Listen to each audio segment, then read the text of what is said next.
आप सभी को नमस्कार। मैं आपके बीच लोकेश कुमार सिंह। आशा करते हैं आप सभी स्वस्थ होंगे, मस्त होंगे।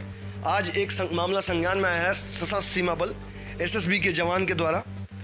थाना बाघराय का मामला है। ये प्रतापगढ़ जिला उत्तर प्रदेश में आता है और उस जिले के बाघराय थाना अंतर्गत खरैला गांव निवासी संदीप त्रिपाठी सशस्त्र सीमा बल में तैनात हैं। उन्होंने दूरभाष में बताया कि मेरे घर के सामने एक सफ़ेदा का पेड़ था जिसे कटवाकर और ट्रैक्टर पर लादकर आरा मशीन से तख्त बनवाने ले जा रहे थे, जिसे बाघराय बाजार में थाना प्रभारी और अन्य दरोगा सिपाहियों ने रोक लिया। थाने ले गए और पैसे की मांग करने लगे। मैंने फ़ोन कर स्वयं को प्रयोग हेतु लकड़ी ले जाने का अनुरोध किया तो कहा गया कि जांच के पश्चात छोड़ दिया जाएगा। थाना के स्टाफों ने ये बोला कि जांच के पश्चात आपका ट्रैक्टर छोड़ दिया जाएगा, किंतु शाम तक कोई भी ट्रैक्टर छोड़ने को तैयार नहीं था। इसको लेकर उन्होंने उच्चाधिकारी, क्षेत्राधिकारी, उप जिला अधिकारी कुंडा और पुलिस अधीक्षक महोदय से फ़ोन पर हस्तक्षेप करने का आग्रह किया, किंतु आश्वासन मिलता रहा। देर रात ट्रैक्टर मालिक से 5,000 रुपये लेकर छोड़ दिया गया। लकड़ी थाने में उतरवा ली गई। अब सवाल यह है कि देश के सेवा में तैनात फौजी को स्वयं के कार्य हेतु ले जाई जा रही लकड़ी की बड़ी आसानी से पकड़ लिया जाता है, और दूसरी तरफ बीते 2-3 दिनों के नारंगपुर और रोग गांव से रात में भैंस चोरी हो गई। सड़क के रास्ते से चोरी गाड़ी पर लाद कर आराम से चले जाते हैं पिकेट पर, और 112 उन्हें पकड़ पाने में नाकाम रही। फौजी संदीप त्रिपाठी ने सरकार और उच्च अधिकारी और थाना प्रभारी बाघराय और समस्त थाना कर्मियों के अमानवीय कृत्य की जांच के वैधानिक कार्रवाई हेतु स्वयं के लिए न्याय की मांग की है।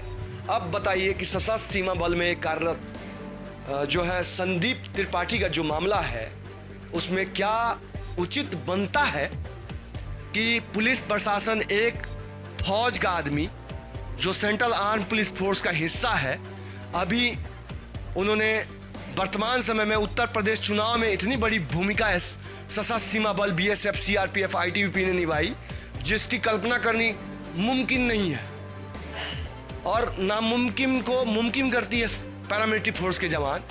अगर वो जवान बॉर्डर में पोस्टेड है, उसका लुपटेक्स का जो पेड़ है काट के ले जा रहा था तख्त बनवाने के लिए, क्या इस प्रकार से अमानवीय व्यवहार करना, गाड़ी को रोकना, 5,000 रुपया लेना और जो लुपटेक्स का पेड़ था उसको उतार लेना थाना में, किस प्रकार से न्याय है? किस न्याय की बात करते हैं योगी आदित्यनाथ जी? क्या जिस चुनाव के लिए चुनाव आयोग लेटर लिख के भेजती है सेंट्रल गवर्नमेंट को कि हमें जो है शांतिपूर्ण चुनाव कराने के लिए 500 कंपनी चाहिए, वो भी सेंट्रल आर्म पुलिस फोर्स के, और वो कंपनी जाके चुनाव कराती है, लाठी डंडे भला लोग जो हमला करते हैं शांति व्यवस्था, नहीं तो लोग उत्तर प्रदेश के मूंज की तरफ पुलिस को कूच देंगे, ऑटोमेटिक कूच देंगे, क्योंकि उनसे चुनाव नहीं हो पाता है। तो कौन जाता है? सेंट्रल आर्म पुलिस फोर्स के। शांति व्यवस्था में पुलिस लोग बिलाई की तरह चुनाव के समय में छुप छुप के चलते हैं, और आगे कौन होता है? सेंट्रल आर्म पुलिस फोर्स के लोग। वो जवान बॉर्डरों पे पोस्टेड है, वो जवान जो आपके राज्य का है, और वो जवान के तुम लुपटेक्स के पेड़, एक पेड़ को उसके घर के जो सामने था उसको तुम थाने में उतरवा लिए, और साथ में गाड़ी का अब कितना घुस गया है वो मेरे पास साक्ष्य नहीं है, जो उन्होंने लिख के भेजा वो मैं बताता हूँ। लेकिन तभी भी मैं थाने के स्टाफ पे कोई आरोप नहीं लगा, लेकिन पेड़ उतरवाना, गाड़ी को सुबह से लेकर शाम तक थाने में खड़ा करना और पेड़ उतरवा के उनके जवान से बात करने के बाद भी उतरवा के रख देना, कौन सा न्याय की बात है?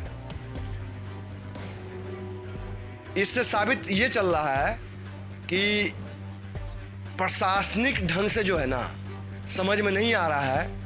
इनको जो है 6-6 महीने का कमांडो ट्रेनिंग एसएसबी के अधीन में, सीआरपीएफ के अधीन में और बीएसएफ के अधीन में जितने थाना के स्टाफ हैं उनको कराना बहुत जरूरी हो गया है। 6 महीने में पता चल जाएगा कि माँ के दूध किसने कितना पिया है, और ट्रेनिंग में पता ही चल जाएगा। और ट्रेनिंग कराना जरूरी है, क्योंकि ईमानदारी की जो है ना पढ़ाई पैरामिलिट्री फोर्स में होती है। सबको पता है कि कौन कितना ईमानदार है इस देश में, कौन कितना क्या खाता है, सबको पता है। मैं नहीं कहना चाहता, लेकिन मैं ये गारंटी करना चाहता हूँ, अगर मेरे जैसा आदमी अगर आ जाए तो जितने भी पुलिस विभाग हैं इनके सभी जवानों को कमांडो ट्रेनिंग के लिए पैरामिलिट्री फोर्स में भेजा जाए। फिर पता चलेगा कि कितना दम है जो देश के लिए जीते हैं ना, बॉर्डर पे मरते हैं, उनके साथ अन्याय सफा कदापि हम बर्दाश्त नहीं करेंगे। तत्काल प्रभाव से वो यूपीटस का पेड़ पहुंचाया जाए। और मैं ये नहीं समझता कि आप लोगों ने उचित किया है। किस परिवार के हैं आप लोग? उसी परिवार से हैं जो उत्तर प्रदेश के लोग हैं, उसी परिवार से आप लोग हैं। वो भी तो जवान उसी परिवार का है, उसी राज्य का है। जिसकी इतनी निंदा और की जाए ना, वो कम है। और मैं घोर निंदा करता हूं और आशा करता हूं कि इस निंदा पे सुनने के बाद आप लोग उसके यूपीटस को पेड़ को तख्त कटवा के प्रॉपर बनवा के उस जवान के घर पहुंचाएंगे। मैं आदरणीय राजनाथ सिंह जी से भी ज्यादा कड़ी निंदा करने वाला इंसान हूं। जब मेरे जवानों पे अगर कोई बात आ जाता है, जवानों की बात आ जाती है, या चाहे हमारे अधिकारियों की आ जाती है, या आपकी भी आए, वो चाहे उत्तर प्रदेश पुलिस पे भी कोई घृणीय अपराध करे, मैं उठाने वाला इंसान हूं, आवाज उठाता रहूंगा और उसकी निंदा भी करता रहूंगा। जय हिंद, वंदे मातरम, इनकलाब जिंदाबाद, भारत माता की जय।